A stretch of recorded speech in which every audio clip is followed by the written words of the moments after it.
Hello সবাইকে, আসসালামু আলাইকুম। আজকে আমি তোমাদের সাথে শেয়ার করব বিরিয়ানি রান্নার একটা সহজ রেসিপি। আমার মতো যারা বিরিয়ানি রান্না করতে পারো না তাদের জন্য কিন্তু এই ভিডিওটা অনেক বেশি হেল্পফুল হবে। তো প্রথমে আমি বিফ নিয়ে নিয়েছি হাফ কেজির মতো। তারপর এখানে একটা বড় পেঁয়াজ আমি কুচি করে দিয়ে দিয়েছি। তারপর এখানে বেশ কয়েক প্রকারের বাদাম ছিল, সেটা আমি ব্লেন্ডার করে দিয়ে দিয়েছি। এখন আমি অ্যাড করব 1.5 টেবিল স্পুনের মতো লবণ, 2 টেবিল স্পুনের মতো গুঁড়ো মরিচ। আমার আবার ঝাল খেতে অনেক বেশি ভালো লাগে, তাই আমি এখানে এক্সট্রা হিসাবে অ্যাড করব 4-5টার মতো কাঁচামরিচ। তো আমি এখানে 4-5টা কাঁচামরিচ দিয়ে দিলাম। তারপর অ্যাড করব টক দই। এখানে আমি 2 টেবিল স্পুনের মতো টক দই অ্যাড করছি। টক দই অ্যাড করার পর আমি এখানে 1 টেবিল স্পুনের মতো রসুন পেস্ট অ্যাড করছি। তারপর 1 টেবিল স্পুনের মতো আদা পেস্ট অ্যাড করছি। এগুলি আমার ফ্রোজেন করাই ছিল, তাই আমার নতুন করে আর এগুলি পেস্ট করতে হয়নি। তারপর এখানে অ্যাড করছি আমি রাঁধুনি বিরিয়ানি মশলা। আর রাঁধুনি বিরিয়ানি মশলা না হলেই নয়, এটা কিন্তু রান্না অনেক ইজি করে ফেলেছে আমাদের।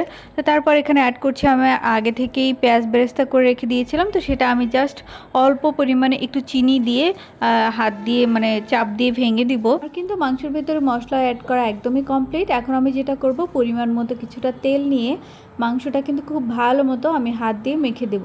এতে করে কিন্তু মশলাটা মাংসের গায়ে খুব ভালো মতো লেগে যাবে। এটা কিন্তু বেশ কিছু সময় মাখতে হবে, সময় নিয়ে খুব ভালো মতো মেখে রেস্টে রাখতে হবে। যদি আপনাদের হাতে সময় থাকে সেক্ষেত্রে 15 to 20 মিনিটস কিন্তু রেস্টে রাখতে পারেন। যেহেতু আমার হাতে তেমন বেশি সময় ছিল না, আমি জাস্ট মেখে একদম প্রেসারে দিয়ে দিয়েছি। নিয়ে কিন্তু আমি সেকেন্ড টাইম নিজে একা একা বিরিয়ানি রান্না করছি। খেতে কিন্তু বেশ মজা হয়, বাইরের যে দোকানে পাওয়া যায় সেটার থেকে অনেক ভালো হয় খেতে। আমি নিজের প্রশংসা নিজেই করছি, ব্যাপারটা কিন্তু একদমই এরকম না। আসলেই বিরিয়ানিটা কিন্তু অনেক বেশি মজা হয় যদি এইভাবে রান্না করা যায়।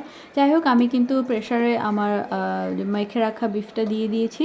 এদিকে বিফটা হতে হতে কিন্তু আমি এখানে 2টা বড় সাইজের আলু কেটে নিয়েছি, আর আলুটা আমি এখন ভেজে নিব। বিরিয়ানিতে কিন্তু আলু মাস্ট, কারণ আলু ছাড়া বিরিয়ানি কিন্তু একদমই ভালো লাগে না। আমার তো বিরিয়ানিতে আলু অনেক বেশি পছন্দ। ইভেন তো আমার ভাই বোনও বিরিয়ানিতে আলু অনেক বেশি পছন্দ করে। আমার মতো কে কে বিরিয়ানিতে আলু বেশি পছন্দ করেন কমেন্টে কিন্তু অবশ্যই জানাবেন। তো আমি আলুটা কিন্তু এখানে অল্প একটু মরিচ গুঁড়ো, হলুদ গুঁড়ো আর লবণ দিয়ে মেখে আমি একটু ফ্রাই করে নিব। আলুটা কিন্তু অলমোস্ট 80%-এর মতো সেদ্ধ করে নিতে হবে, নতুবা কিন্তু বিরিয়ানিতে দেওয়ার পর এটা অনেকটাই কাঁচা থেকে যাবে।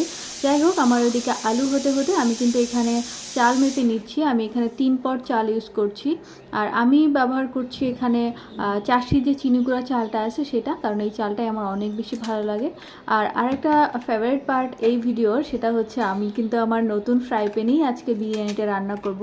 গতকালকেই কিন্তু আমি এটা কিনে নিয়ে এসেছি টপারের শোরুম থেকে, একদমই নতুন। দেখতেই পাচ্ছেন আপনাদের সামনেই কিন্তু আমি উপরের যে কাগজটা সেটা তুলে ফেললাম। কিন্তু কড়াইতে তেল দিয়ে দিয়েছি, এর মধ্যে আমি অ্যাড করব কয়েকটা দারুচিনি আর 2টা সাদা এলাচ আর কয়েকটা লং দিয়ে এটা কিন্তু আমি কিছু সময় ফ্রাই করব, যতক্ষণ না পর্যন্ত এটা সুন্দর একটা স্মেল বের হয়। আমি কিন্তু কড়াইতে চালটা দিয়ে দিয়েছি, আর চালটা কিন্তু আমি আগে থেকে পানি ঝরিয়ে রেখেছিলাম।